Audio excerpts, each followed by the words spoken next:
Boa tarde, pessoal. Queria primeiramente agradecer a presença de todos e agradecer principalmente a disponibilidade, né, do nosso palestrante especial de hoje. Então, a gente está dando início, né, ao nosso glaucoma Zoom e hoje a gente vai ter, né, a trabeculotomia transluminal assistida por gonioscopia, tá? Aba interno, que é a GAT, né, como uma cirurgia ao vivo, que até onde a gente se sabe é inédita no Brasil, cirurgia ao vivo pela plataforma Zoom, tá? Com o Dr. Bruno Mendes de Faria, tá? Que está lá em Natal, no Rio Grande do Norte, né? Vai fazer cirurgia ao vivo, tá todo o esquema montado aí para nós, para a gente, né, ter esse privilégio. O Bruno é membro do Instituto de Oftalmologia Marco Rey, ele atua lá no serviço, né, de glaucoma e catarata, e também é voluntário, né, no Hospital Universitário da Federal do Rio Grande do Norte. Então, sem mais delongas, vou passar a palavra para o Bruno, que é um grande amigo que nós já devíamos estar vendo aí né, o título de cidadão honorário aí de BH. Nós vamos estar olhando isso aí. O Bruno, seja muito bem-vindo ao Glaucoma Zoom. Um prazer tê-lo conosco. Muito obrigado, Alberto. Obrigado a todos aí da organização desses eventos aqui, através da webinar, através do Zoom. Eu estou acompanhando todas as aulas e é um privilégio poder participar e compartilhar um pouco de conhecimento aqui com vocês. Infelizmente, a gente não pode estar presente, né, se vendo muito pouco nos congressos, mas essa nova forma aí veio para aproximar bastante a gente. E vamos... A minha tela ainda não compartilhou, não? Compartilhar aqui minha tela. Deu tudo certo aí, Alberto? Então, beleza. A gente vai falar um pouco sobre o GAT, né? Especificamente utilizando um fio de sutura. Né? E eu vou só explanar um pouco, porque não dá tempo para eu esmiuçar aqui todos os estudos específicos, né? Então, eu vou só explanar quais são os principais estudos para a gente ir para o caso cirúrgico, né? Então, aqui é o primeiro estudo do Grove, onde ele introduziu a técnica, um estudo retrospectivo, utilizando, na época, um microcatéter, o iTrack, que é comercializado pela Adapt aqui no Brasil. Você pode fazer tanto o GAT como a viscodilatação ou ou a canuloplastia com viscoelástico, né? E ele mostrou resultados iniciais bem positivos nos primeiros dados dele, uma redução de 30% no glaucoma primário de ângulo aberto e um resultado bem expressivo nos glaucomas secundários. Né? E como complicação, ele, ele, ele mostrou o ifema como a principal complicação. Um outro estudo também que foi inicial aí nos glaucomas congênitos juvenil, né, um número não muito alto, mas com resultados excelentes, né, uma redução de 50% em 9 olhos, 54% em 5 olhos não obteve tanto, assim, mas houve ainda uma redução de 15 milímetros de mercúrio. E a complicação mais observada aí até então só é ifema.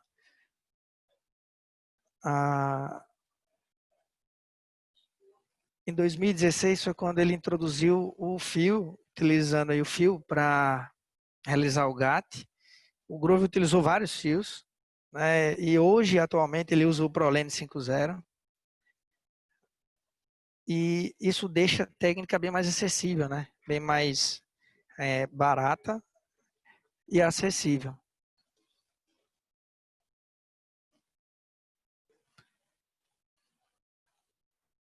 Em 2017 foi mostrado também aqui um estudo com óleo já operado, né? Pós-track, pós-dispositivo de drenagem, trabectome e também com óleos que já foram submetidos a procedimento de ciclo destrutivo. Também mostrou resultados positivos aí com a redução de 60% da pressão intraocular. Gente, eu não estou esmiuçando, né? Eu estou só apresentando uns resultados por cima, né? Do estudo dos iniciais, e aí eu vou mostrar os mais atuais. O GATT não tem tanto estudo ainda, né, publicado quando comparado com os outros MIGs aí que já existem no mercado. O Grover também publicou os resultados dele com 2 anos de acompanhamento, né, que demonstrou uma eficácia nesse período. E chegando para os estudos mais atuais, que grande parte é retrospectivo, desses que eu estou apresentando, acho que eu acredito só 2 prospectivos. Resultados excelentes também em glaucoma secundária corticoide, né, tanto em adultos como em pacientes pediátricos. E esse estudo aqui, a gente está vendo que nada são só coisas bonitas no GAT, né? Tem complicações. Até então, ifema, mas essa é uma outra complicação que é comum, que é o descolamento de cílio coroidal, né? Porém, esse estudo aqui ele não relatou como é uma complicação, mas que foi resolvida uma conduta expectante dentro do primeiro mês, né? Eles usavam OCT para ter essas imagens aí e ele viu que tem esses pequenos descolamentos em alguns quadrantes, às vezes nos 3 quadrantes. Então, é porque eu estou acompanhando a minha tela aqui, aí eu estava pulando, estava falando da tela seguinte, né? Tá. Não foi observado aqui que esse descolamento, né? Ele não foi dado como uma complicação de interferindo na pressão intraocular. Na verdade, ele baixava mais a pressão, ele dava um efeito adicional ao GAT. Você vê nessa tabela aí que primeira semana, a pressão ela é bem mais baixa no GAT aí, nos grupos que teve esse pequeno descolamento aí de cílio coroidal, e que depois espontaneamente ele voltou ao patamar similar aos pacientes que não tiveram. Mas a gente não sabe ao certo qual é o mecanismo que causa isso. Provavelmente quando a gente vai tracionar o fio. A gente traciona o fio em direção ao centro, né, e aí isso aí pode tracionar o corpo ciliar, né, o esporão escleral e o corpo ciliar, causando essa alteração, esse pequeno descolamento do corpo ciliar. A outra questão importante é que aquela tela lá, né? O Karouk, ele foi comparado com o GAT nesse estudo, no retrospectivo, com o intuito aí de mostrar que será que vale a pena? Será que vale a pena a gente abrir 360 ou basta só 180 ou um setor? Né? Então, eles utilizaram aí pacientes de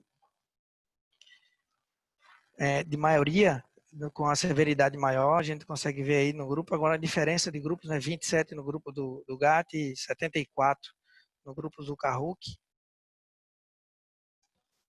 né? E o resultado final foi similar, né? Então ele viu que ele atingiu mesma redução, tanto pressórica como de medicação.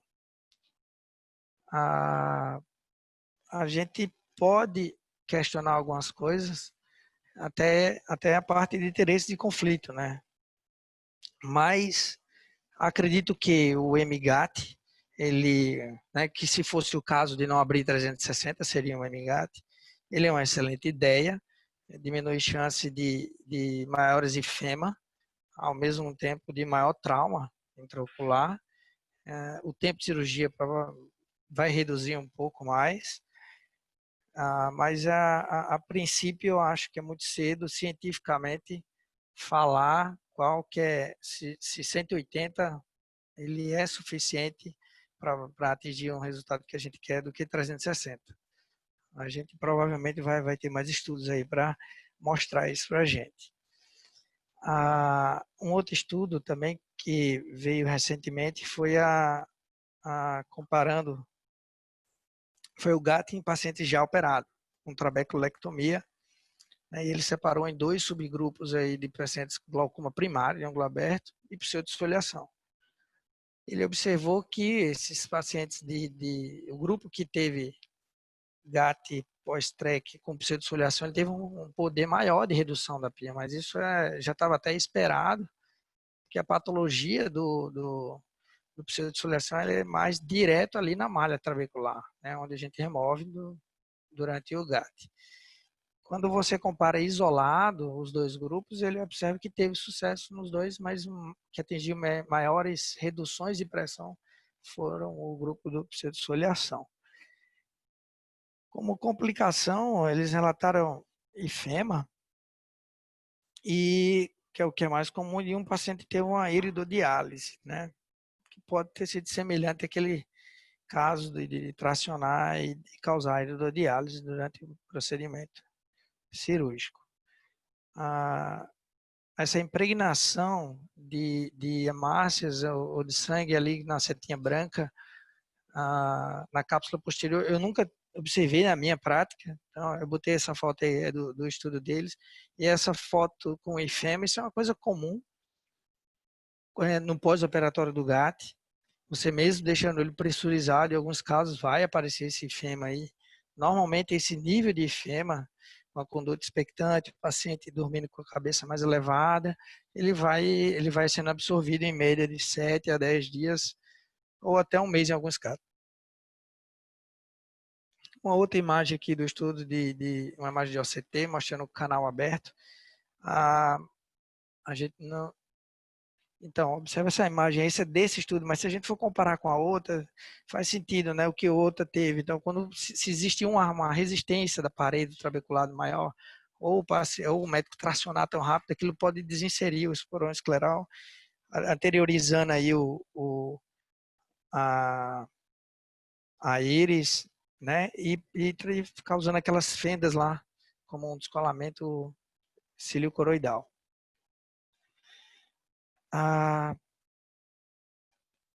Então, eu falei aqui dos resultados, né, do grupo de pseudodisfoliação, ele obteve um pouco mais de resultado, e quando comparado com glaucoma primário de ângulo aberto. Bom, eu sempre tento mostrar esse vídeo, não sei se eu vou conseguir rodar, vamos lá.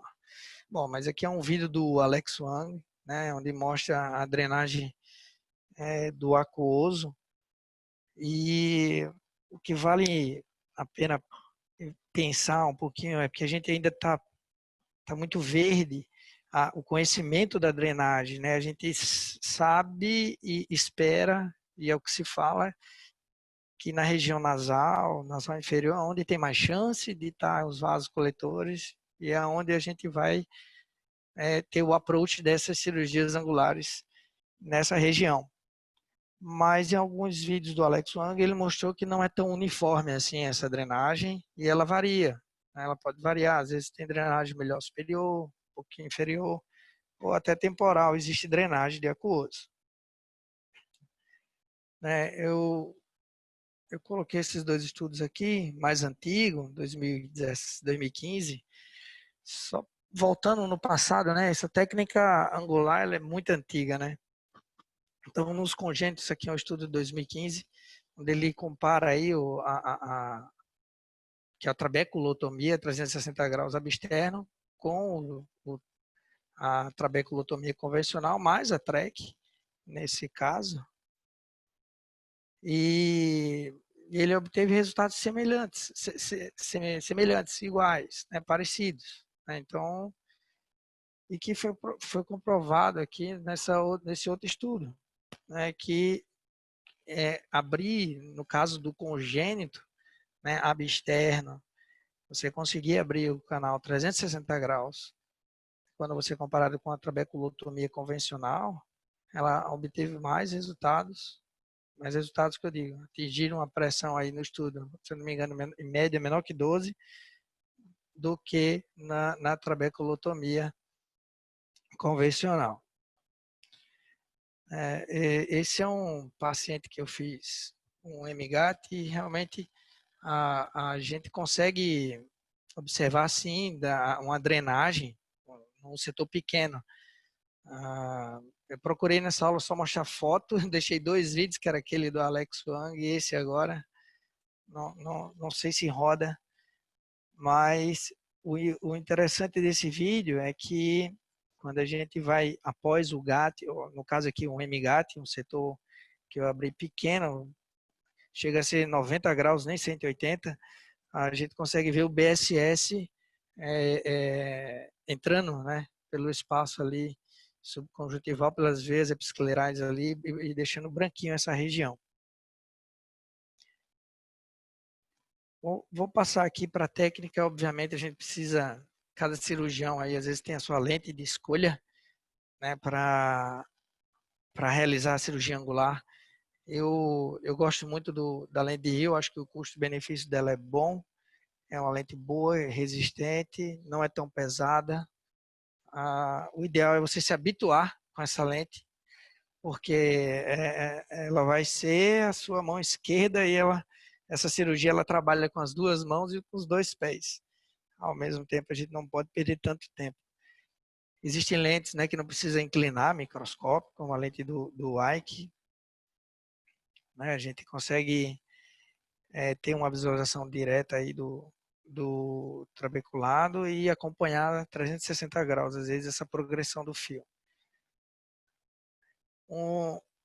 Essa aqui é uma foto que eu tirei no centro oftalmológico, uma experiência, né, única aí de operar o GAT no 3D.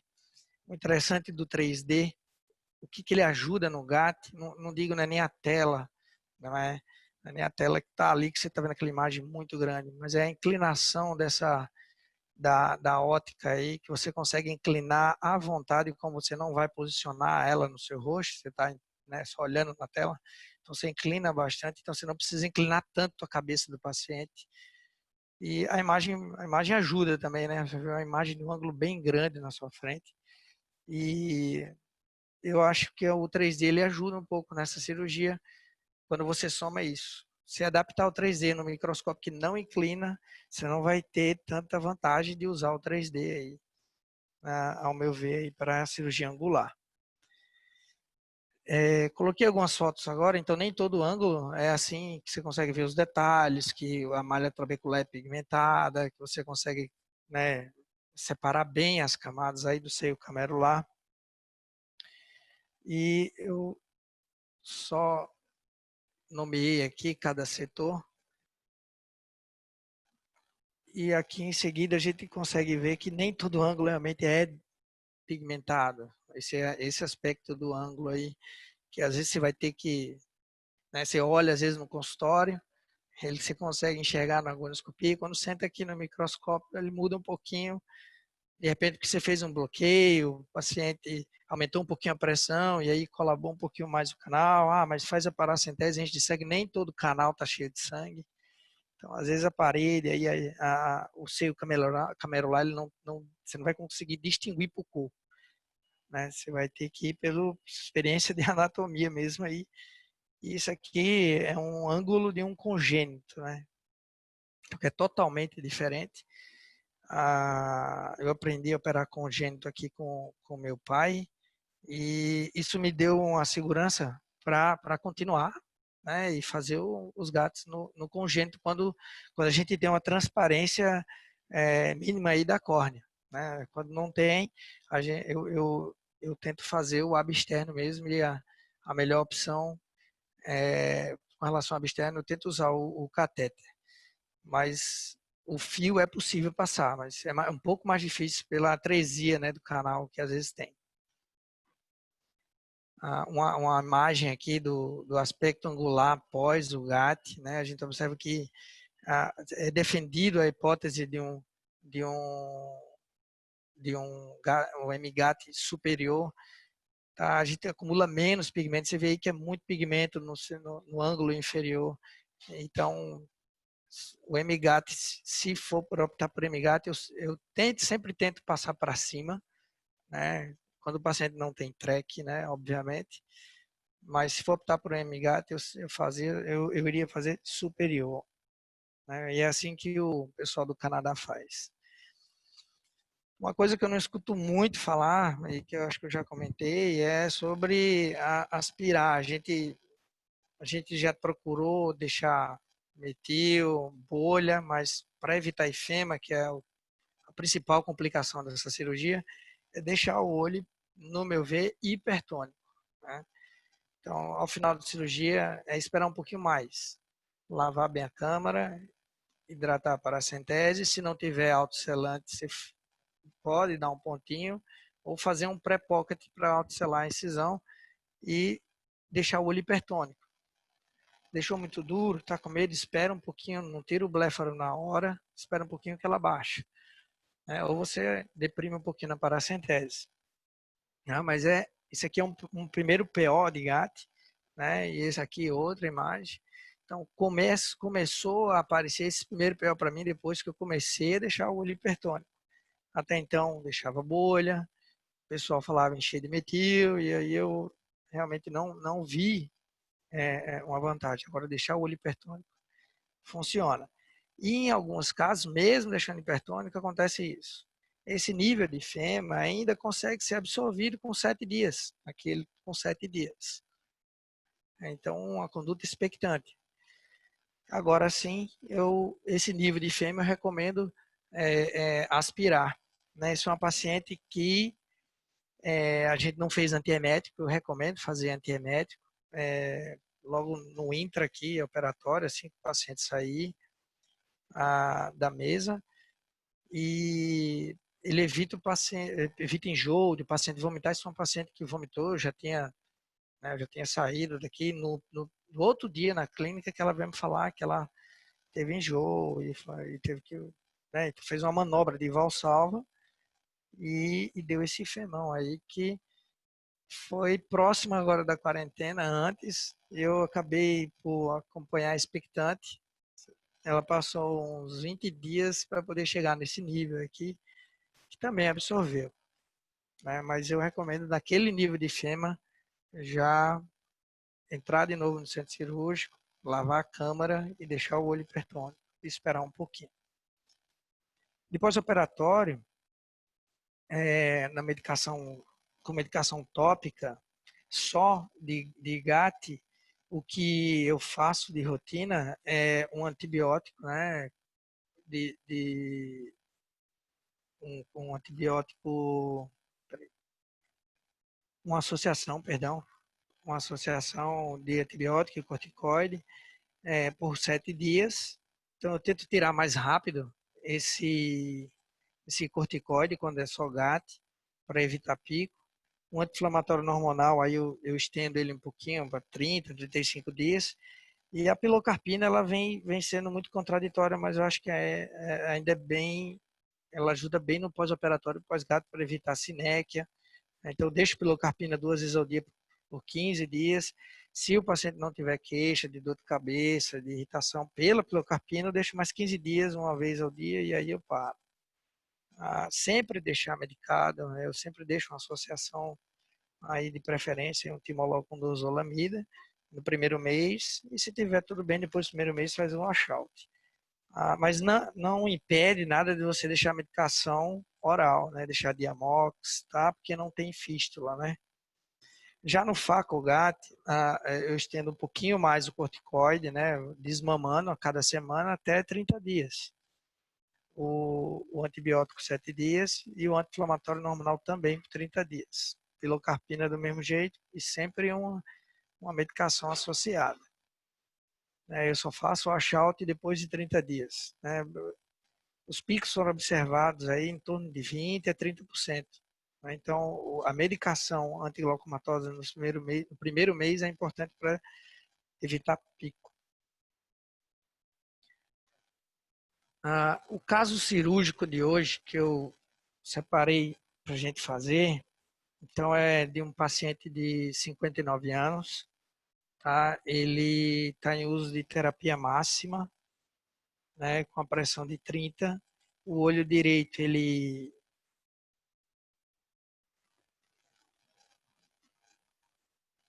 Vamos lá. Então, ele tem uma acuidade visual, porque eu estava no próximo slide. Ele tem a acuidade visual de 20/20 no direito, né, com a refração bem baixa, praticamente plano, e no olho esquerdo 20/50, tá?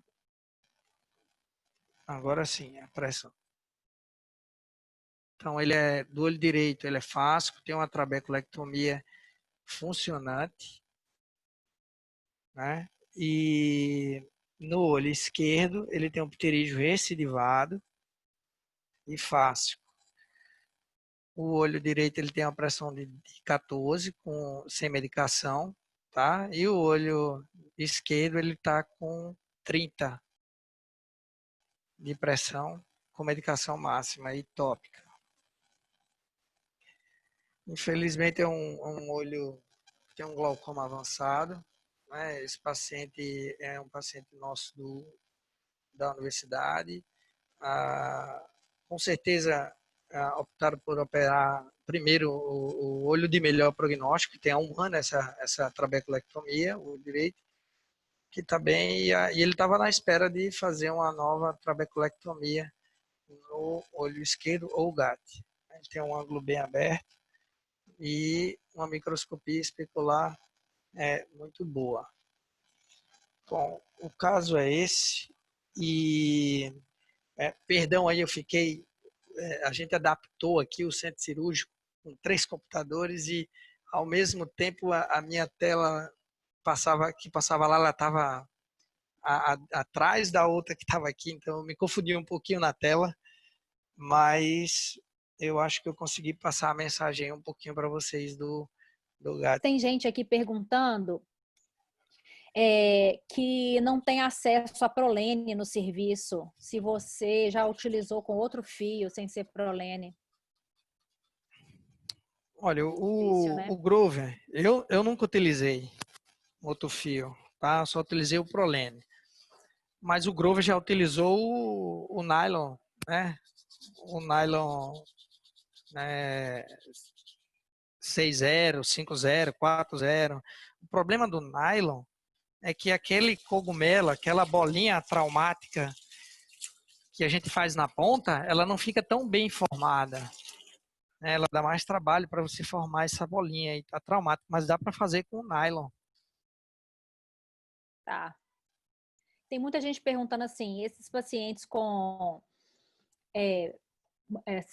que são um glaucoma mais avançado, com baixa visão, essa hipertensão que a gente tem que deixar no pós-operatório imediato, se você já teve algum problema com isso.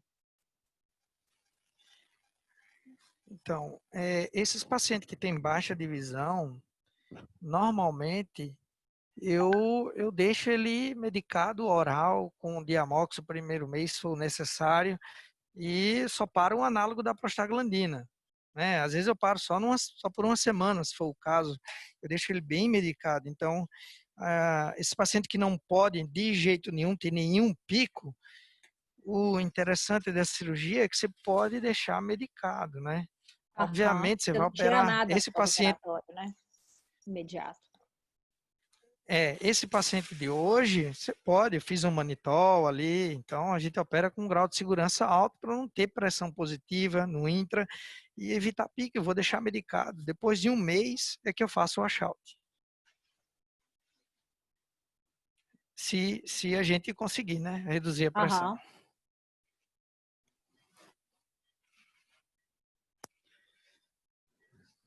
A gente está quase aqui.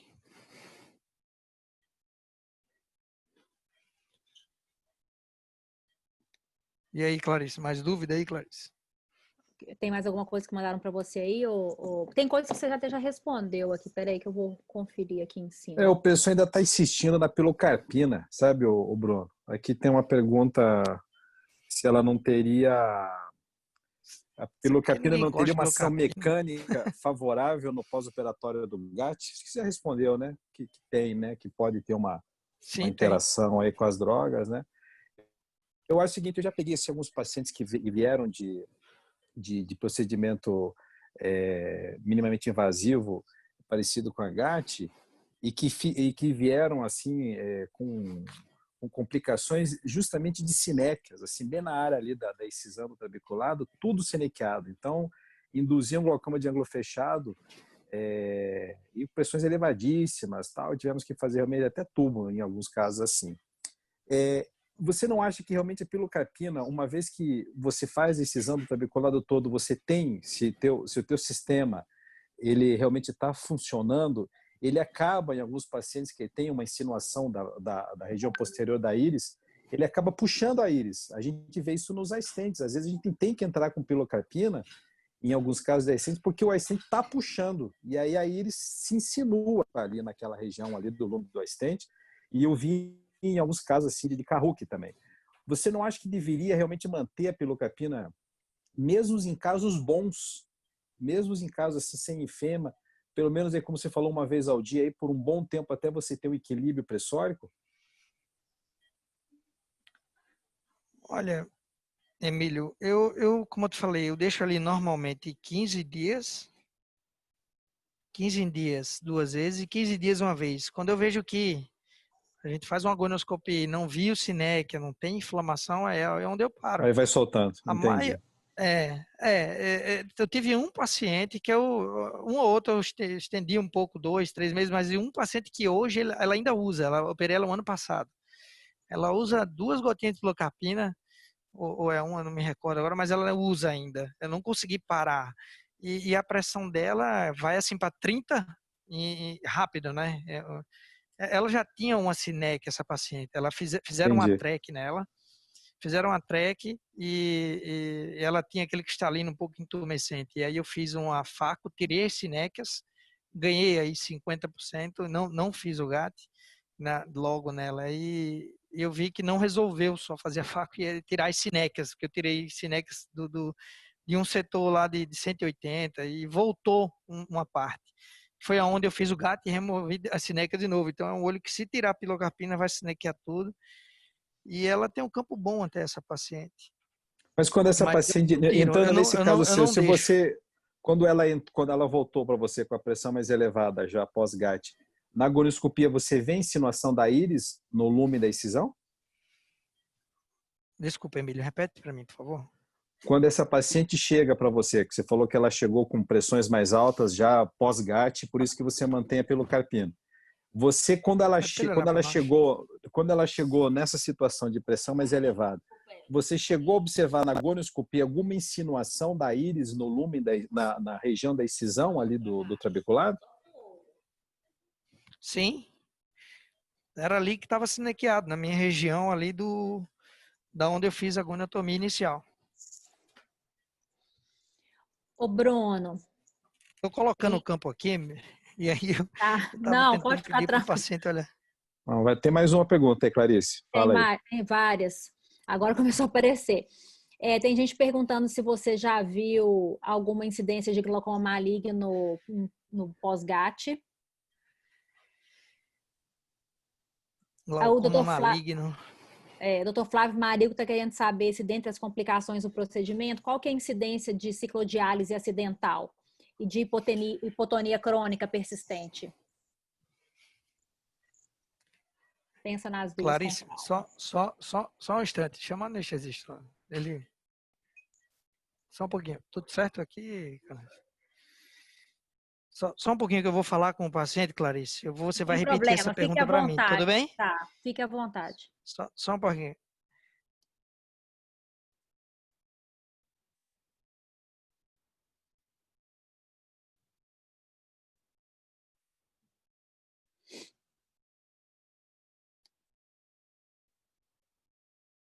Pessoal, como a gente está, né, acostumando com tudo aí. Eu caí, voltei, estou de volta.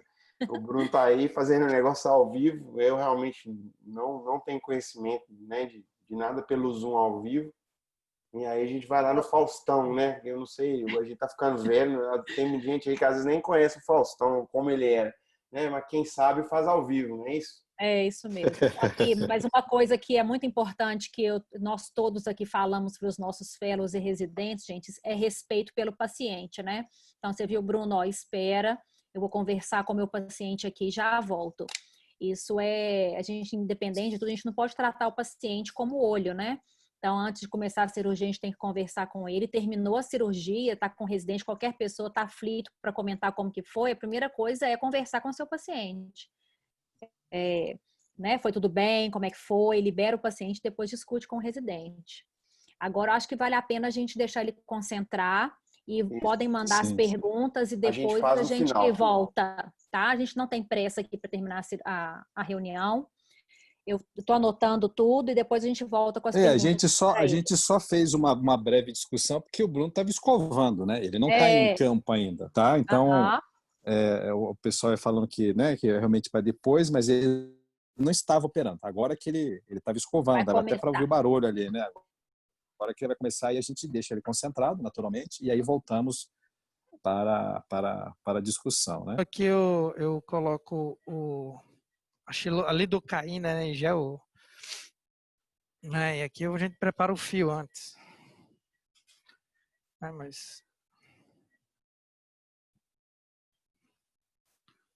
Então, normalmente eu utilizo esse fio de Torolene. O interessante dele é que o catéter utilizado, né, de início, ele mede 12 centímetros, 12,5. Eu já medi esse fiozinho dessa ponta a outra aqui, ele tem mais ou menos esse tamanho. De 10 a 12. E eu gosto de utilizar essa memória dele. Esse fio aqui, ele amassa. Se apertar, ele amassa. Essa memóriazinha dele, ele me ajuda. Então, eu corto no semicírculo, nos dois lados. Aí eu utilizo esse tamanho. Isso meio que a gente padroniza para saber a quantidade de fios. Se você ficar fazendo a cirurgia, você sabe quanto que foi, quanto que entrou. Eu utilizo aqui um Cauter portátil. Vocês estão vendo aí? Era bom você ficar lá na outra. Tá perfeito aqui, então, Bruno. Tá. Então, você não precisa encostar aqui, você faz um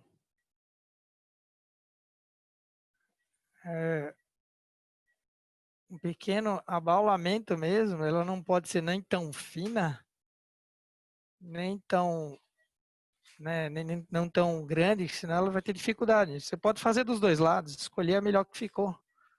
Você faz um lado. E também, caso o fio entorte ou amasse, você pode utilizar o outro. Não precisa voltar. Se ele ficar inclinado, você pode cortar. Você pode cortar e fazer de novo. Esse aqui eu achei melhor do que o outro. Está um pouquinho inclinado, mas a intenção dele é ficar traumático, só na pontinha. Eu acho que esse tamanho tá bom. Vamos ver o outro. Deixa eu cortar esse aqui.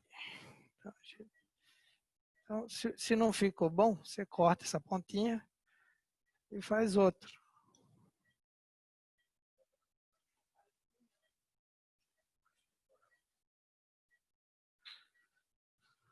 Perdão.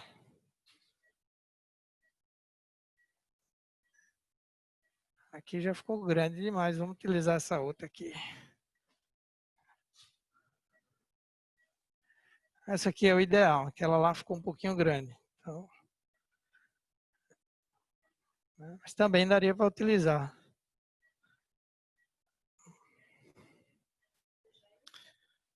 Vou fazer as incisões agora. Então, a cabeça do paciente, não sei se estão vendo minha mão, aqui tem outra câmera aqui do lado. Vocês estão vendo essa... Tá, a cabeça do paciente reta. Nós estamos vendo. Tá. Como é a primeira vez que esse paciente vai operar, ele não tem TREC, ele tem uma cirurgia de pterígio recidivado, então eu vou optar aqui por passar o fio em direção superior. A paracentese, você pode fazer inclinada um pouquinho em direção ao ângulo. Tá? Tenta fugir um pouco dos vasos, para não pegar vaso. Não precisa entrar todo, só um pouquinho, é só o fio que vai entrar ali. Eu vejo muita gente fazendo essa incisão principal com essa de 15 graus, pode, mas eu acho que não fica tão alto-selante como você faz com a lâmina para cirurgia de catarata, ela é mais padrão, né? E essa aqui é 2.2. Mas pode fazer o 2.4 ou a incisão que você for optar por fazer sua catarata. A orientação aqui é fazer temporal e mais córnea clear. Você não precisa ter pressa. Se a cirurgia, se quiser correr, fica feia. O bom é essas incisões que elas não sangram. O sangue vai para debaixo da lente de gônia e embaça bastante. Tá, agora eu estou fazendo um estilo isobárica. O paciente fez um peribubar ali, uma anestesia, mas mais para dor, né? A gente lava aqui a câmera com a Chilo e agora aqui, cara, Dani, é o Carbacol.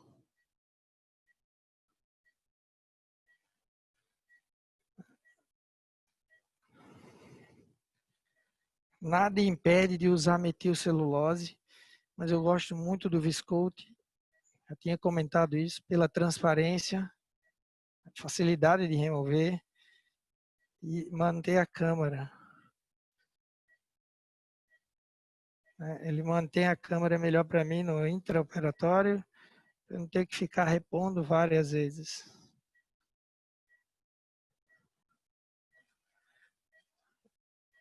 Então a gente não pode deixar tão hipertenso nem muito molinho, senão deprime a córnea. Se deixar muito molinho o olho, o próprio peso da lente igônia vai fazer as estrias e você vai ter dificuldade de visualização. Então, nesse momento a gente já deixa o fio pronto.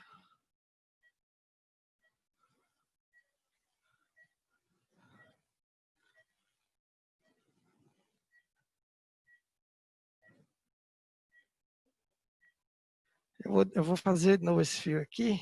Eu achei ele um pouquinho grande também, eu quero ele menor. Quando essa pontinha fica um pouco grande, ela entra na câmara fácil.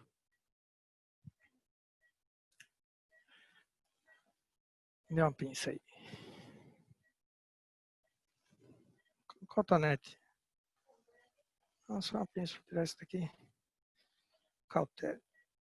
Então a gente só vou refazer essa pontinha na traumática, que eu achei que ficou um pouco grande.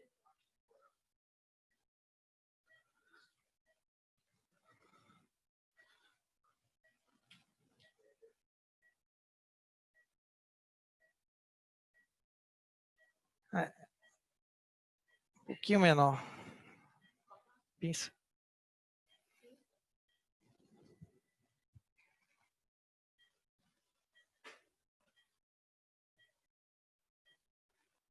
Então a gente posiciona o fio na câmera antes de inclinar.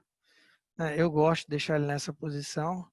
Tomar cuidado com a mão esquerda para você não puxar ela. Você pode deitar o fio para cá também, né? Também. Você pode deixar nessa posição se quiser. Ó. Ela vai ficar mais longe da sua mão, mas eu me acostumei com ele assim. Então é assim que eu vou deixar. Então nessa hora, a gente recoloca um pouco mais de gel. É onde a gente vai visualizar o ângulo. A gente pede para o paciente, né, seu Marcos, inclinar um pouquinho a sua cabeça. Isso, Marcos. Né? Tiltar aqui um pouquinho o microscópio. Eu não tilto tanto o microscópio.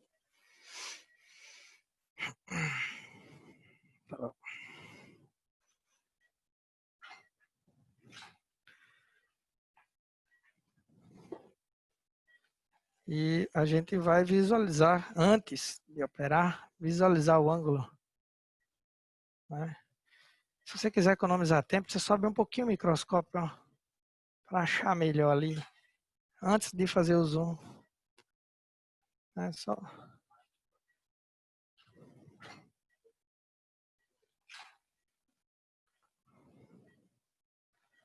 Então, a visualização ideal é o segredo dessa cirurgia.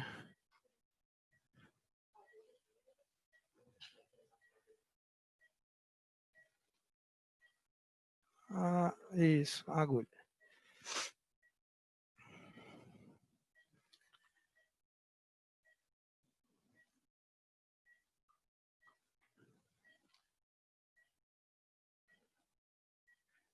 Deixa uma bolinha ali. Na hora que for entrar, não traumatizar ali a incisão. Né?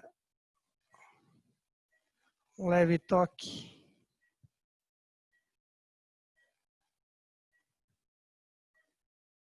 Um leve toque.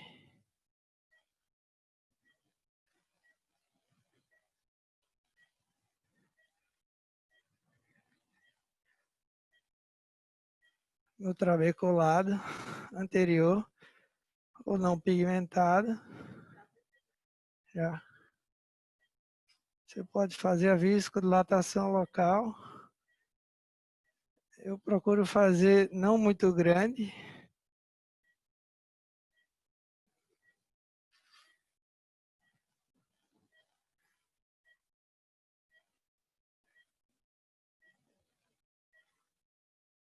Ali você tem certeza que está no canal aqui, ó. O fio no canal. Né? Você vê ele, o fio passando no canal. Você progride o fio, tenta não traumatizar nada.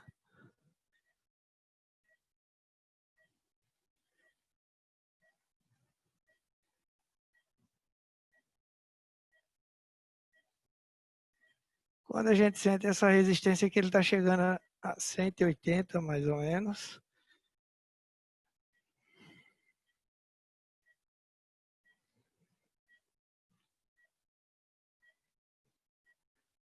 Então, a gente pode tirar aquele sangue do meio. Você aumenta a luz do microscópio, por favor?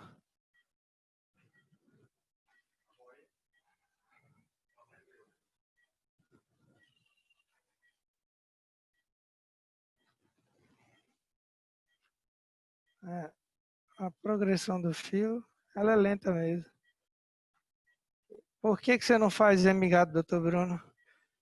Porque eu faço sem querer MGAT. Tem casos que o fio, olha a dificuldade que ele vai. Né? Existe canal de Schelem que a gente não sabe se ele tem, aonde está essa atrofia dele, aonde está localizado o segmento onde ele vai ter maior resistência.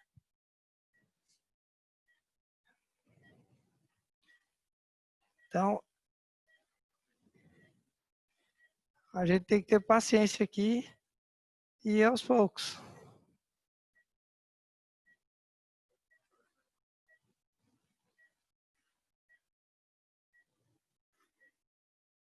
Se você empurrar o fio com muita força, ele entorta e você não vai conseguir mais fazer. Mas aí aqui o MGAT já está garantido.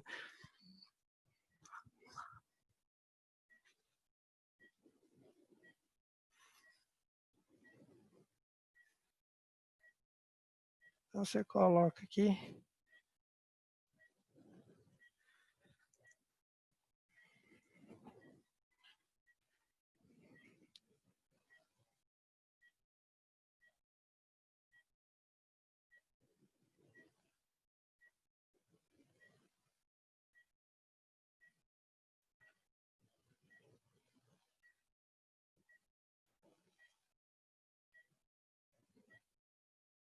Olha lá o fio vindo, gente. Paciência, fio, o canal, ele tem essa resistência. Eu não peguei um canal, aqui existe canal de Schelem, que ele vem, vai com facilidade, mas esse não. Esse aqui ele vai, mas tem essa resistência.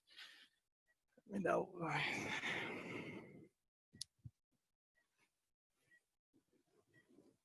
Tá boa a imagem aí?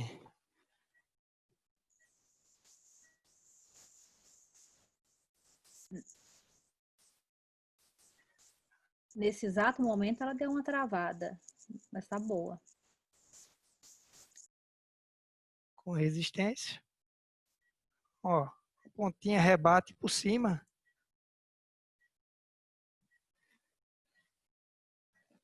Abaixa aqui minha máscara. Um pouco mais, ó, um pouquinho. E o fio na região, tá embaçando meu microscópio, abaixa aqui mesmo. Uhum. Segura o fio aqui no centro. Eu acredito que é nesse momento onde aquele problema do descolamento ocorre. Alguns colegas às vezes puxam com muita vontade aqui. E talvez isso é que está embaçado. Passa a mão aqui para mim. Então, aqui às vezes se você tracionar com muita vontade, o que acontece? Você acaba tracionando, né, o corpo ciliar. Passa. Tem tempo não.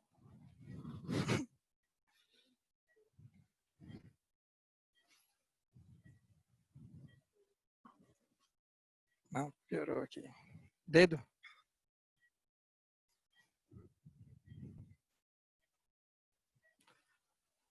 Então, só aqui você pode reposicionar, né, o paciente. Não é não, Marcos? Tudo bem, Marcos? Tá indo. Beleza. Então, tá. Então, como eu te falei, o fio tem essa memória. Olha que ele fica, né, como ele tá, né? Ele mostra até a região que a gente fez, andou, né? Os piquezinhos que ele tem aqui nele. Bom, aqui a gente fez então um GAT 360 graus. O outro passo importante aqui e seguro, no meu ver, é aspirar esse feno. Tá? E você pode usar aqui, lógico que hoje eu fiz faco aqui na clínica, então a gente está com o IA. Tudo funcionando aqui hoje, então você pode usar uma dupla via sem problema, ou só irrigar, né? Mas remover aqui todo o visco elástico, no caso coesivo, mas pode usar um dispersivo.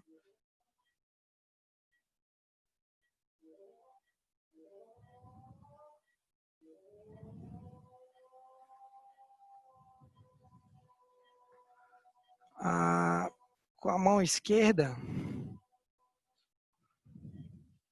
você pode... Obrigado, Suelen. Não precisava disso tudo. Então, com a mão esquerda, você pode já, para não ficar perdendo câmera,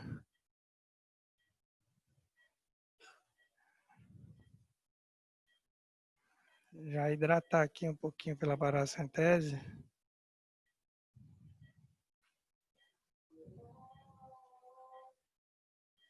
Mas é normal aqui esse frango refluir de volta.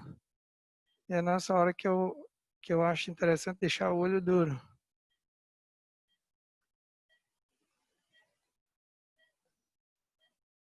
Não ter vergonha se precisar dar um pontinho aqui, né? Que é muito comum nos congênitos, né? Cotonete, por favor. Eu sempre faço de rotina o Vigamox intracameral, tá? Nas facos. Diluído. A minha técnica está falando aqui. Diluído, doutor. Diluído. Vigamox diluído. Tanto na faco como no GAT. É nesse momento que eu deixo hipertônico e eu oriento não ter pressa para tirar o blefaro. Tá? Não ter tanta pressa para tirar o blefaro daqui, porque senão Ô, você Bruno, pode... antes de você tirar o blefaro, que é o Emílio que está falando, aqui dá para ver muito bem, eu acho que você podia mostrar para o pessoal, como a região perilímbica ficou branca por causa do fluido do moracoso. Sim, do BSS, né? Então, Emílio, você acredita que eu não percebi? Eu só consigo ver isso nos vídeos editados. Você conseguiu Não, ver? dá para Aí eu ver não vi. claramente, dá para ver claramente. O pterígio atrapalha a nasal ali, né? Um pouquinho, mas ali inferior, superior, É, tá. Se você ainda tem que fundir mais BSS, acho que fica até mais claro, mas acho que dá para você com cotonete mostrar aí para o pessoal como realmente os vasos episclerais ali que são, né? Oriundos dos vasos, ó, isso, ó, e embaixo como tá branquinho, ou seja, já está fluindo, né? O sistema coletor já tá sendo preenchido pelo olha para BSS que baixo, você Marcos. injetou aí. Olha aí, ó, O pessoal branquinho, ó, chama de olha só. blanching, né? O blenching, exatamente. Olha só que bonito. Eu Emílio, deixei o vamos olho, esperar ó, o eu Bruno. deixei o olho bem durinho aqui. Aqui a gente acabou. Eu deixei o olho bem hipertônico, você vê que parou de refluir sangue para dentro da câmera. Tem um pouco de hemácia, por isso está um pouco turvo. E eu prefiro, às vezes, até ter um pouco de, de, de edema, às vezes um pouquinho na córnea nos primeiros dias, do que ter sangue, tá? Porque ela vai baixar, ela começou a baixar já, ó. Eu espero realmente esse tempo mesmo, não tô. É esse tempo que eu espero para a gente, para poder tirar o Olha como tá blefe. branquinho. Olha como tá branquinho, gente. Ali, ó, o blend ali. Olha para baixo, Olha olha para só. baixo. Se você pegar o vídeo antes e agora é que a gente consegue ver a diferença, né? É isso que eu mostro. Então, a cirurgia foi a dificuldade que eu tive aqui, realmente, eu não foi em ver o canal, não era o Seio Camerolar melhor do mundo, mas a dificuldade que eu tive aqui realmente foi vencer aquelas resistências que ele tem. Ele tem umas atrofias, uma resistência dentro do canal que eu peguei bem próximo mesmo, do fio e fui caminhando devagar. Se você pega muito longo, ele entorta. Aí você não consegue mais progredir, você tem que abrir, né, fazer o M-gato. Por isso que eu brinco, assim, eu faço M-gato sem querer, né? E às vezes é só o M-gato que eu consigo fazer, em alguns casos. Por isso que eu ainda opto por fazer 360 graus. Certo, gente? Então aqui a gente acabou, a gente não tem um enfema importante e a gente vai tirar o blefaro com calma aqui. E fazer um antiemético. Eu sempre peço agora, depois que minha paciente passou mal, teve aquele enfema, eu sempre peço para fazer o antiemético. A gente não quer um esforço aí, né, agora no pós-operatório de uma semaninha aí mais quietinho, deitar com a cabeça elevada, né, ficar mais sentado. Algum caso de fema tardio, assim, 10, 15 dias, de repente o paciente fez uma atividade física e voltou a sangrar?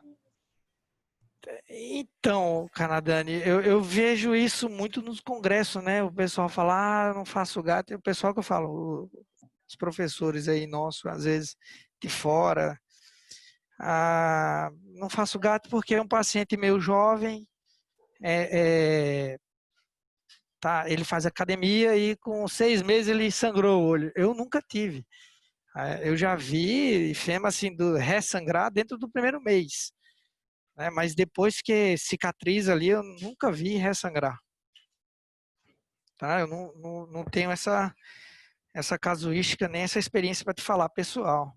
Tá? Mas eu já vi colega falar que ressangra e eu operei, eu acho que essa cirurgia vai muito bem em, nos glaucomas secundários, que acaba sendo pacientes jovens. Né? Às vezes o paciente tem muita alergia. Acho que eu postei lá um vídeo outro dia, um paciente de 35 anos, e que tinha pressões mais ou menos 30 também, era bem alta, e era secundária corticoide. O paciente treinava, ele voltou a fazer academia após um mês e não, de lá para cá nunca mais, não teve mais sangramento. Ele demorou o enfema dele um pouquinho, mas não vejo sangramento não a longo prazo, tá? Agora no pós-operatório imediato e do primeiro mês, dependendo do paciente, pode sangrar. Você não pode fazer isso no paciente que usa anticoagulante e que não pode parar anticoagulante. Aí é um problema. E edema de córnea persistente, você já teve?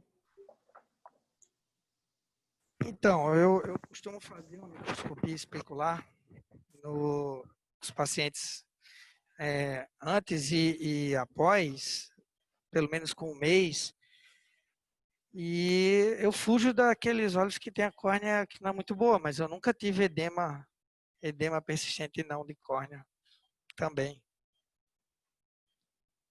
Bruno, o Bruno, pessoal está perguntando sobre o parabéns pela material, assim, cirurgia. sobre as pinças que você utiliza, algumas perguntas, assim, além do Prolene, né? Você podia falar para a gente qual a marca de pinça, o que você utiliza?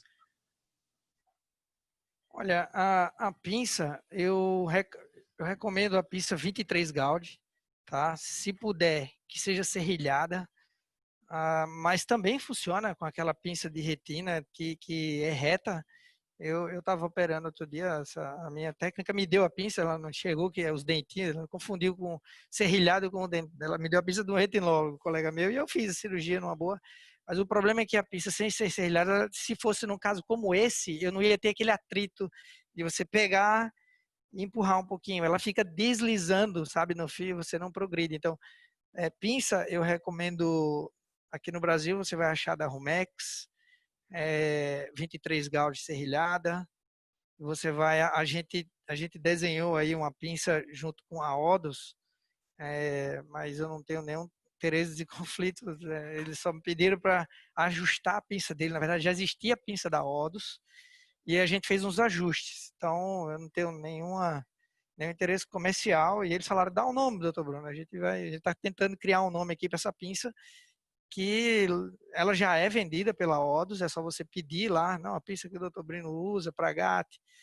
Tá? A diferença dela é que ela abre, ela tem uma abertura, tá específica ali só para exatamente já para o fio, mais ou menos, né? E ela não entra, ela não abre tanto empurrando o olho. Antigamente essa pinça ela abria muito para frente e ela batia no ângulo, e ela abria muito também de extensão, né? Dava muito, machucava muito a DCM e a íris ali. Então, essa que eu utilizei aqui no vídeo, que a gente espero que tenha sido gravada, é da Odus, essa pinça que a gente utilizou, né? Tá? Mas a da Romex, então, e da Odus são as duas pinças que eu tenho experiência aqui no Brasil que eu recomendo. 23 graus de serrilhada reta. O Emílio De me deixou. material, de material, Emília, eu uso, só esqueci de falar da lente, né? A lente de Rio, tá? É a lente que eu tenho mais experiência. Ô, Bruno, o Emílio me deixou falar agora, Vamos lá. Eu vou cortar de Aqui, novo. ô, Bruno, parabéns pela cirurgia. Tinha confiança que você ia fazer o que você sempre, né, já nos mostrou aqui. E aí agora ao vivo, né? Tem gente aí até de fora do Brasil nos assistindo.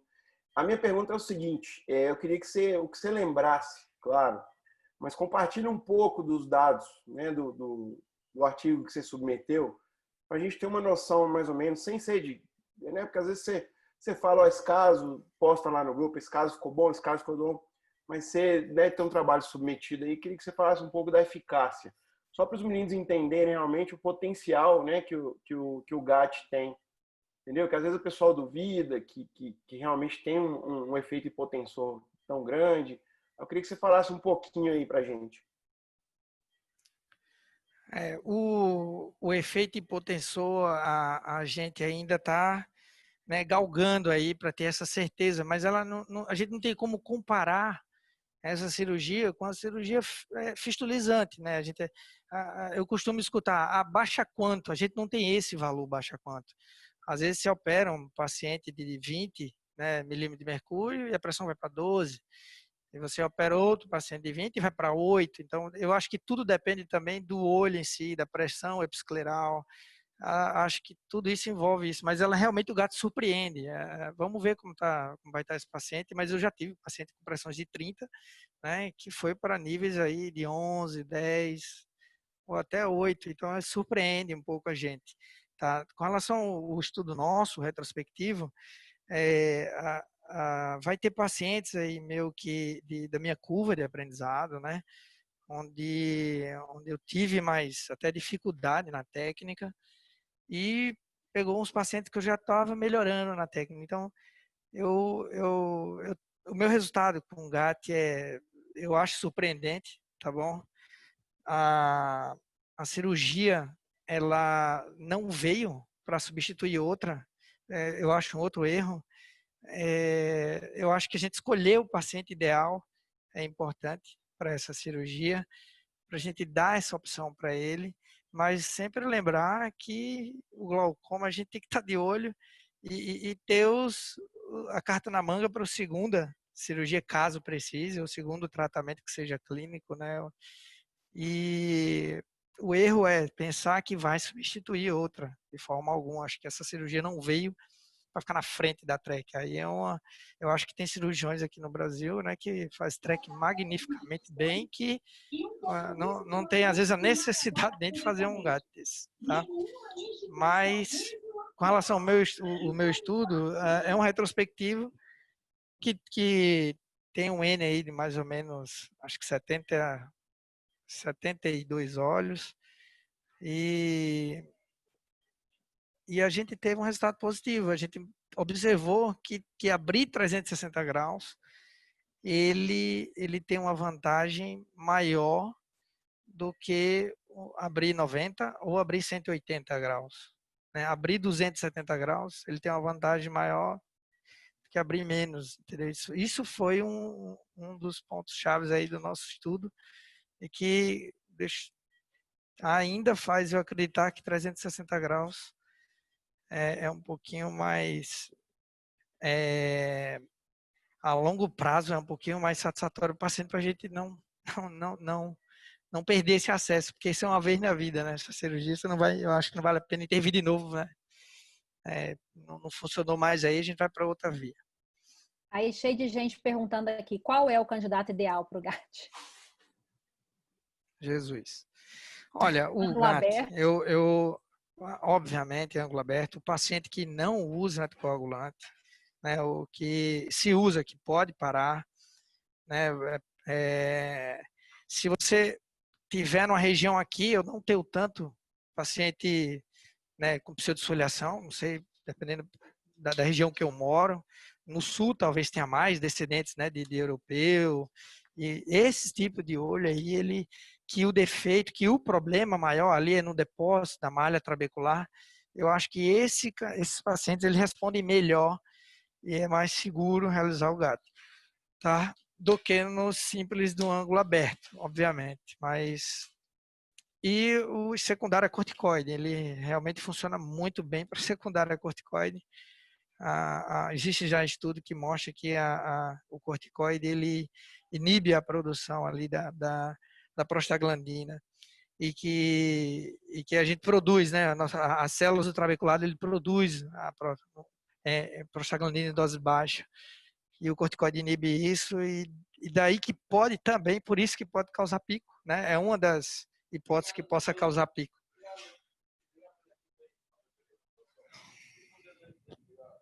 Então, eu iria para pseudosfoliação e glaucoma secundária corticoide. Eu começaria com esses ângulos abertos aí. Bruno, eu vou repetir Pode ir, Marcos. Desculpa, Cleo. Vianello, tá bom, Bruno? Ô, Vianello, como vai? Parabéns para você, cirurgia linda, né? Queria que a minha tivesse ficado igualzinha à sua agora há pouco. Dúvida técnica, que eu acabei de vivenciar isso. O GAT correu bem, chegou no finalzinho, eu vi inclusive ele chegando à ponta final, encontrando com o orifício de entrada. Mas dessa vez não foi fácil pegar aquele flangezinho do prolene. E te confesso que eu acabei não insistindo até para não traumatizar aquela região toda. Quando isso acontece, como é que você faz? Qual que é a sua experiência? Quando ele não vai 360 graus, é isso, Vianello? Não, ele chegou a 360, ele encontrou um com o outro, só não conseguia pegar a cabeça do flange dele para puxar. Aí manter, eu lavaria ali a câmera, se você quiser, você pode até nessa hora aspirar ou lavar. Talvez você não viu por baixa visualização, né?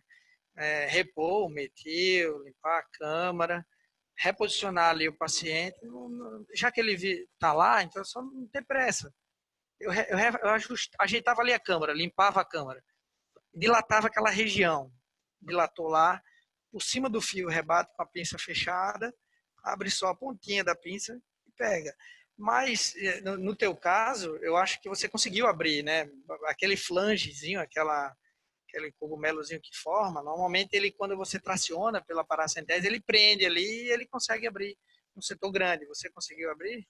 Foi o que aconteceu. Eu lembrei que quando você esteve aqui conosco, você usou aquele artifício do gancho na câmara anterior. Então, o que eu fiz foi isso, né? Porque o gancho faz ele consegue te direcionar melhor o fio, né? Para não dar a sensação de que o fio vai voltar dentro do chulé. Não, E se você percebe que a parede do trabeculado ela é uma parede muito espessa, né? E que você tracionou, ele não começou a abrir, a estratégia é essa aí mesmo. Você pega um Kugling, né? Ou um ganchinho e faz função vetorial contrária, né? Você traciona pela paracentrese e vai fazendo uma força vetorial contrária, ele vai abrindo para dentro da câmara. Ô, Cleo, tem algumas pessoas aí perguntando alguns conceitos que eu certamente, eu até porque acompanhei desde o início, o Bruno já falou, mas o Bruno, o pessoal está perguntando aí onde faz a incisão, qual agulha de insulina que você está usando para fazer aquela incisão inicial do trabeculado. Eu utilizei aqui a agulha de insulina 26 Gauge, tá? E alguns óleos, né? De congênito você pode utilizar 25/7, né? Aqui é maior um pouquinho, tá? Mas a de insulina normal, 26 Gauge mesmo. E a incisão que eu fiz foi uma 2.2, 180 graus mesmo, temporal. Tá? E quando é junto da faca, eu também faço uma incisão nessa temporal. Por que temporal? Porque se precisar ou se ele sair para a câmara, né, a gente tem um outro lado para passar também. Então eu faço bem no meio, bem temporal. E aí se precisar vai para um lado ou vai para o outro. Né? Por obstrução, por exemplo, se você pega um paciente que tem um médico que está numa curva de aprendizado nesse olho, talvez ele vai entortar esse fio na hora de progredir. Então ele tracionava em direção à incisão e abria o trabeculado onde o fio percorreu, né? E ele tem a opção, caso ele ache necessário, passar para o outro lado, fazer uma nova paracentese. Então, eu acho que a resposta é incisões 90 graus, 180. Quando você veio, Bruno, aqui, a minha primeira cirurgia, né, com você, uma dica legal foi que logo acima do trabeculado, assim, acabou o marronzinho do trabeculado, entre ali para diminuir menor o sangramento, né? E você também, aconteceu isso comigo, né? Eu passei o fio, empolguei, quando eu puxei, fui tirar minha mão do campo, o fio saiu todo, a gente voltou, virou o lado, passamos pelos outros 180 graus e completamos exatamente isso que você falou agora, né? Isso.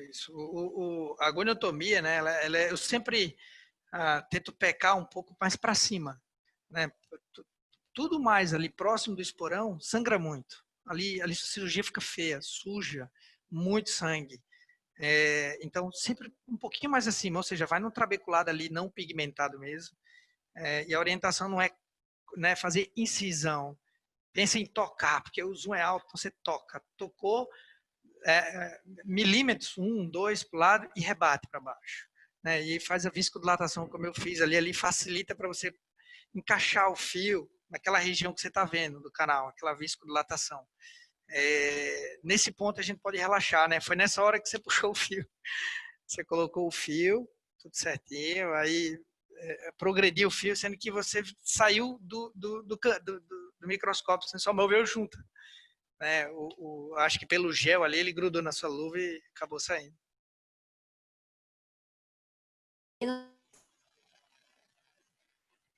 Novo, ao lado, passa pelos outros 180 graus, a gente completou 360. Isso. É o doutor Homero também, né? Tá com alguma... Deixa eu só fazer uma pergunta interagindo aqui no chat. Deixa eu só fazer essa pergunta do doutor Flávio Marigo, que foi antes, aí a gente até abre o microfone lá. Posso falar? Vocês precisam. Pode. Calma aí. Vai, o doutor Flávio tinha fala. perguntado se você já viu ciclodiálise acidental e se já teve alguma hipotonia persistente crônica. Repete da ciclodiálise, Clarice.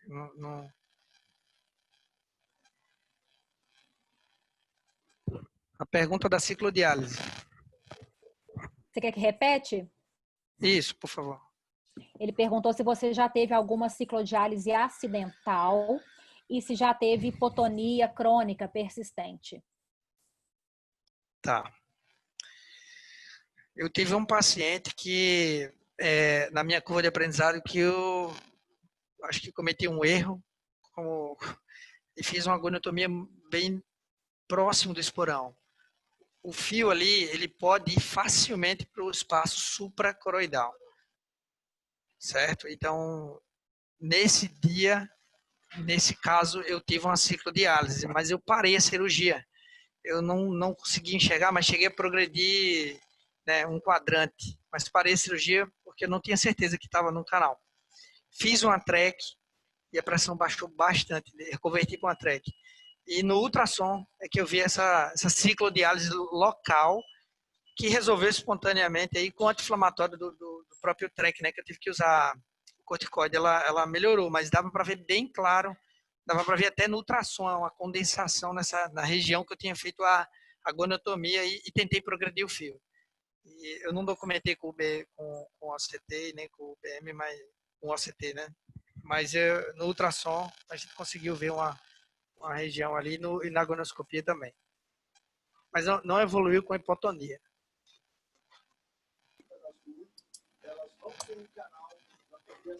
Professor Cronenberg, professor Homero.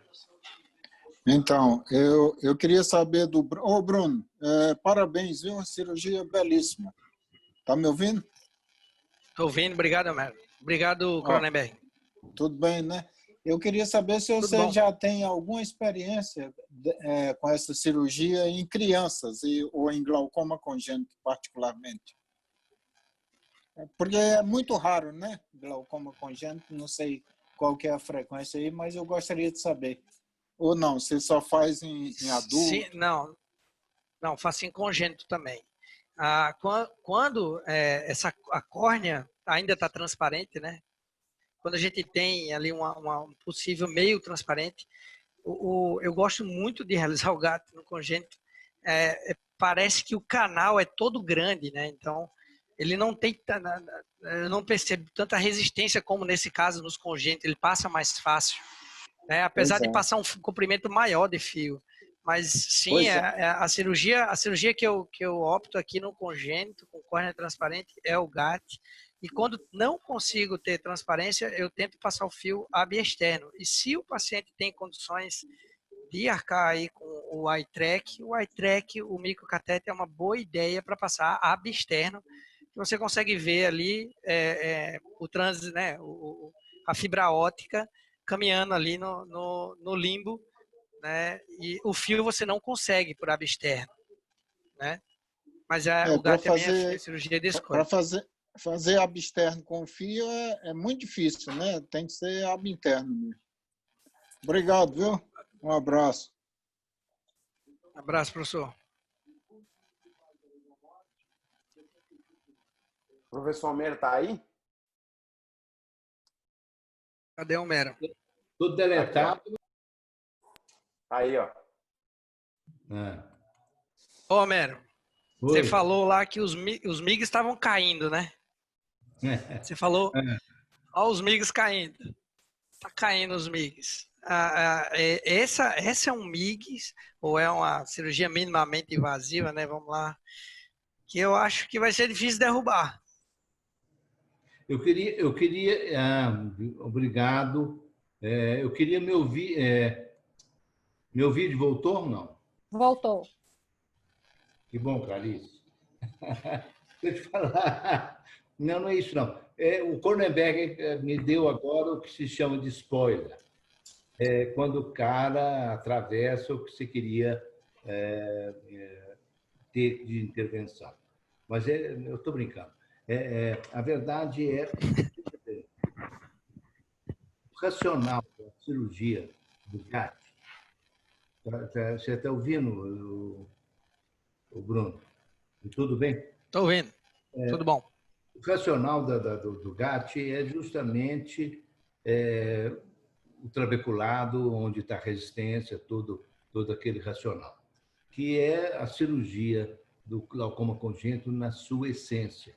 A trabeculotomia, que revolucionou a cirurgia do glaucoma congênito, tem todo esse racional. Então, a pergunta que eu faço é justamente isso. Por que 360 graus? Sendo que, isso é só para raciocínio, para a gente entabular uma conversa. 360 graus, sendo que quando você faz uma trabeculotomia, a gente faz no máximo um quadrante, se a gente considerar a inserção do trabeculótomo de um lado e do outro.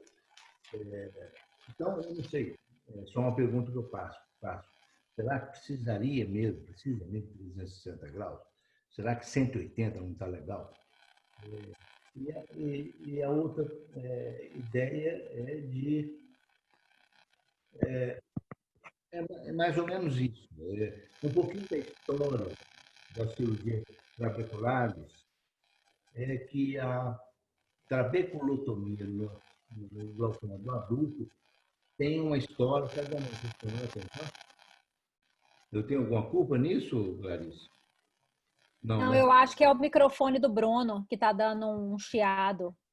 A culpa é do cirurgião, geralmente. Não é que não. É do auxiliar do cirurgião. O Bruno acha um culpado aí no bloco cirúrgico. Brincadeira. Olha lá. Então não é isso mesmo. Eu acho que será que 360 graus são necessários?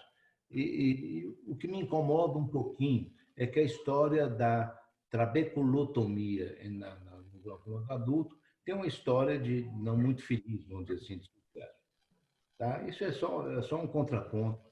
Eu acho muito bacana isso, sobre todos os aspectos. Nós estamos aí.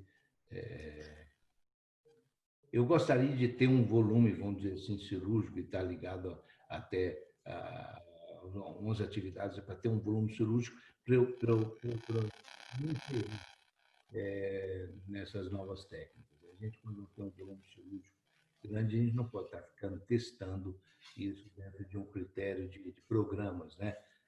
Está ouvindo, Bruno? Tudo bem? Estou ouvindo. É porque o computador está aqui, às vezes eu olho aqui para o lado. Tudo bem. Não, é ótimo. A cirurgia é belíssima, né? Me deixou até um pouquinho com um dos defeitos que eu tenho, meio com frequência, um pouquinho de inveja, mas tudo bem, eu vou suportar. Então, professor, você viu que eu mostrei na aula aí? Eu não sei se chegou. Na aula tinha 2 estudos lá, 2 trials, se eu não me engano, que comparava aí em congênito mesmo a trabeculotomia 360 graus, né? A AB externo, né? Com a trabeculotomia convencional. Ele mostrou aí ser bem mais eficiente do que a convencional, a 360 graus. Tá nessa aula aí 2 estudos, um de 2015 e outro de 2017, e eu concordo com a trabeculotomia em adulto. Eu fiz uma revisão, a gente não tem tanto estudo, mas os estudos realmente que tem poucos, eles falam que não é uma coisa, não foi, né, muito bem encaixada no glaucoma do adulto, a trabeculotomia. Tá? Mas aí, com certeza, a base todinha da cirurgia angular hoje, ela veio da cirurgia do congênito, né? Da goniotomia, veio daquilo, né? Da época que eu não existia.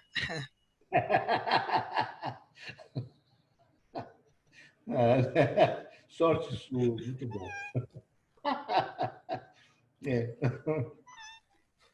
Você ainda vai ouvir, não sei se você está me ouvindo, mas você vai ainda ouvir isso de alguém dos seus meninos no futuro. Ah, tá. Então, com relação a abrir 180, eu acho que é uma boa ideia, né? Tem casos, esse paciente, se eu estivesse operando, eu acho que há uns 2 anos atrás, eu não teria essa malícia de ir com calma. Talvez eu teria feito 180 e acabou por aí, entendeu? Eu acho que é uma boa ideia 180 graus, mas cientificamente eu acho que a gente tem que esperar ainda mais um pouco para comparar se vale mesmo a pena abrir 360 do que ou basta só 180. Vamos esperar um pouco, acho que a gente vai ter essa resposta em breve. Mas até então a técnica padrão é 360 e é a que eu tenho mais experiência. E, como eu te falei, tem casos que eu não consigo fazer 360, não tem como, o fio não passa. Então é 180. Então, eu também faço 180. O resultado é bom, o resultado é bom. Mas eu não tenho números, né, para te falar aqui qual é melhor, porque eu sempre, nos que eu abri 180, eu tentei 360. Essa cirurgia, essa técnica é uma das mais charmosas que eu entendo das cirurgias pouco invasivas de glaucoma. Eu acho ela fantástica. E qualquer hora eu estou entrando nesse. Já fiz algumas tentativas, etc. Existe todo existe a cirurgia, qualquer inovação cirúrgica, nós temos que ter volume para ter adestramento necessário. Né? E você tem isso, lógico, o mérito é muito mais do que somente ter o volume, mas é uma coisa muito bacana esse avanço da técnica cirúrgica. E parabéns para você, 10 para a cirurgia. Tá? Obrigado, professor. Bruno, a gente tem algumas perguntinhas aí. O Lisandro perguntou se porventura a brimonidina, utilizar ela perioperatório, poderia ter algum efeito de vasoconstrição.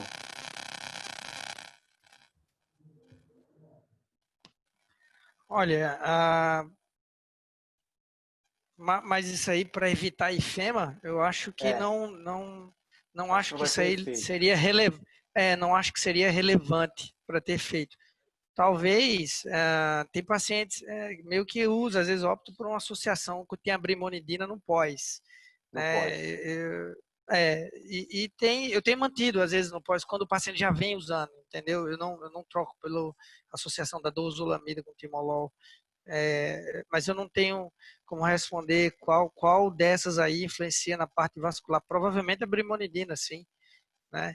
A outra coisa sobre sangue é cuidado com a adrenalina, né? A adrenalina, ela pode sim diminuir a quantidade de ifema no intra, mas ao mesmo tempo pode causar um pico hipertensivo aí, violento aí na sua mesa cirúrgica e não ser uma cirurgia calma, né? Pois é, seu pai estava fazendo faco aí, você usou provavelmente o BSS. A gente tem como costume em facomistificação colocar a adrenalina no BSS. Aqui não. Mas aí não uso, tá?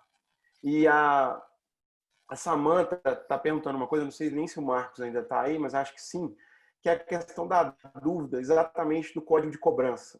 Né? Aí eu vou te falar o que a gente já teve aqui.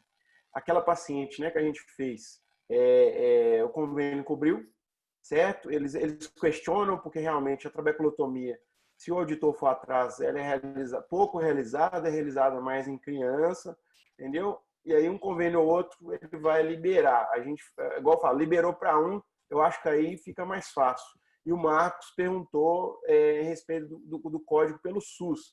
Aí pelo SUS realmente a gente não viu nada. Tem que colocar fistulizante e fazer. Isso. Ou você colocar o código de qualquer cirurgia, né? Tem um código lá que é qualquer cirurgia antiglaucomatosa. É outra opção. Né? Mas até a ANS liberar, né? O código que já foi solicitado aí, encaminhado da cirurgia angular com ou sem o dispositivo. Bruno, a gente usou, essa foi aqui, foi isso mesmo, cirurgia antiglaucomatosa. Só um parêntese, assim, com relação à SUS, a gente discutiu isso semana passada no grupo do GAT que a gente tem aí, né? Fizemos a reunião do pessoal que já está experimentando sobre a batuta do Bruno. Em Belo Horizonte, por exemplo, se eu fizer isso no meu serviço, independente do código, o meu auditor vai me bloquear. Então, assim, e o pessoal que conseguiu em Ribeirão Preto, né? Conseguiu após um diálogo com a secretaria, eles colocaram um código específico. Então, assim, não tente fazer sem a conversa com o auditor, que eventualmente isso vira depois uma dor de cabeça enorme para o serviço, que não vai ter um faturamento de volta. Isso. E particularmente eu tenho feito só particular. Isso é de cada você, estado, Bruno. né? Não, aqui sim, às vezes eu faço uma cirurgia por doação, né? Mas é particular. Tá? No meu privado, a maioria dos gatos são particulares, né? E no SUS a gente coloca o código da cirurgia antiglaucomatosa que o Bruno, do Rio Preto, né?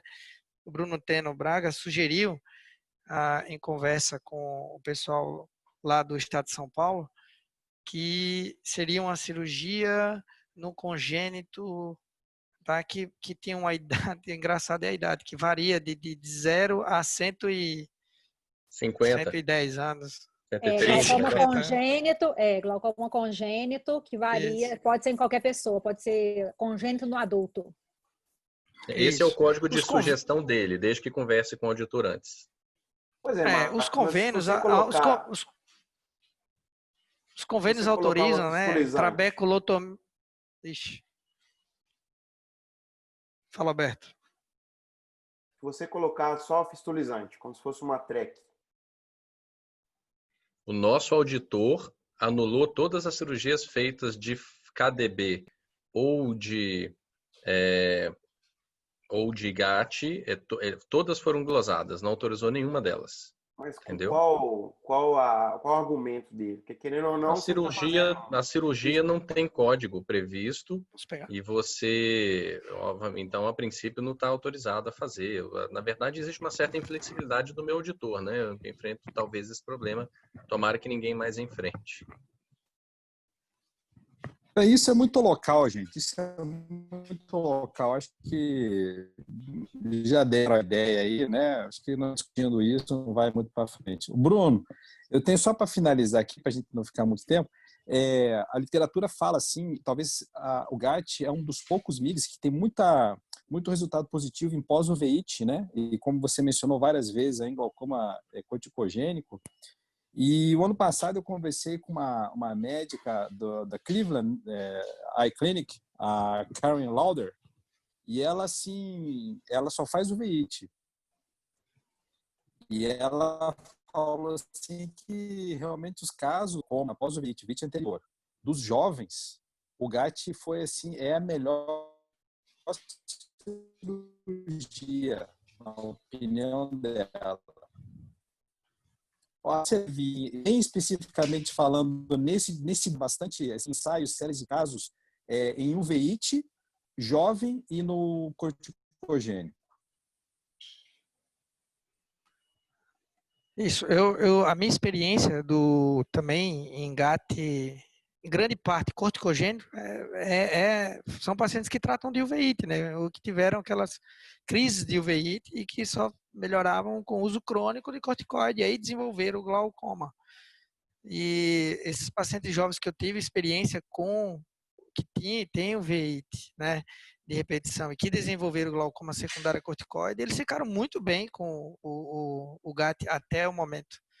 Né? Eu acho que funciona bem. Tem que tomar cuidado com a parte de quando começa a dar edema macular. Né? Eu tive um paciente que teve, não pelo GAT, mas edema macular pela uveíte, e que eu acabei tendo que operar pelo implante do Ozurdex, né? Mas funcionou muito bem. Ele implantou o Ozurdex, teve que fazer medicação, controlou, mas temporariamente, aí acabou tendo que fazer o GAT e ele ficou bem. Né? Eu não sei até quando, né? O problema é que a gente não sabe até quando vai sustentar tantas crises, às vezes, mas eu acho que é uma boa ideia para os pacientes secundários corticoide, né?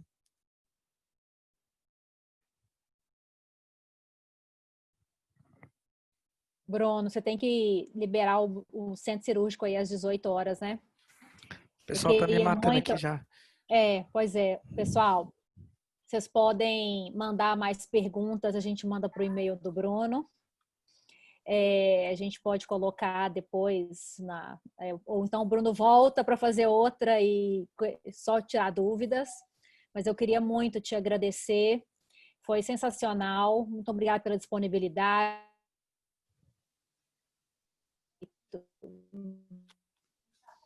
O caminho aqui está aberto para você para quando quiser e quando puder. Muito obrigado, Clarice. Eu gostei muito de ter participado, né? A intenção, até eu pensei que minha aula tem muito vídeo, né? Tinha muito vídeo de cirurgia, e aí eu conversando com os amigos falava, ó, o Zoom não roda vídeo muito bem. Falei, e a cirurgia ao vivo? Será que roda bem? Eu não sei como é que... Eu ainda vou assistir a gravação, porque eu não vi, como vocês viram, né? Eu estava aqui. Foi ótimo. Então, foi ótimo. Tá. o ângulo não era aquele ângulo melhor do mundo, né? Quando a gente vê, é impressionante isso, outra coisa. Se faz uma gonioscopia na lâmpada de fenda, quando senta aqui, parece que é outro olho. Entendeu? Não sei se foi a pressão aqui da câmera, mas da câmera, mas quando eu olhei e falei, será que foi esse olho que eu selecionei? Mas deu tudo certo. É melhor certificar prazer, depois, né? viu, Bruno? Isso mesmo. É isso mesmo, é isso mesmo. No consultório, o exame, a lente de gônio, ela dá uma visão diferente, ou seja, pós, né, o Volk, é um pouco diferente da lente aqui cirúrgica, né? Então, às vezes a gente habituado com a clínica cirúrgica é diferente um pouquinho, mas foi o mesmo paciente aqui que só tinha um para operar, não tinha como errar. Muito obrigado pelo convite. Obrigado, aí. Bruno. Obrigada eu adorei a todo ter mundo participado que e eu estou à participou. disposição. Valeu, Bruno. Show. Um abraço pra você, cara. Parabéns, viu? Brunão, abração, cara. Obrigado, irmão. Bom Parabéns, feriado Amanhã eu aí pra mando vocês. Estrelinha pra foto aí do você. primeiro PO. De 20 Então, para tá Deixar. Joia. Parabéns, muito gente. obrigada aí, viu? Bom feriado, bom descanso. Obrigada a todo mundo que participou. Qualquer pergunta, envia pra gente que a gente responde depois. Isso Clarice, aí. parabéns aí, tá? Obrigada. Valeu, Clarice. Tchau. Até mais, Bruno.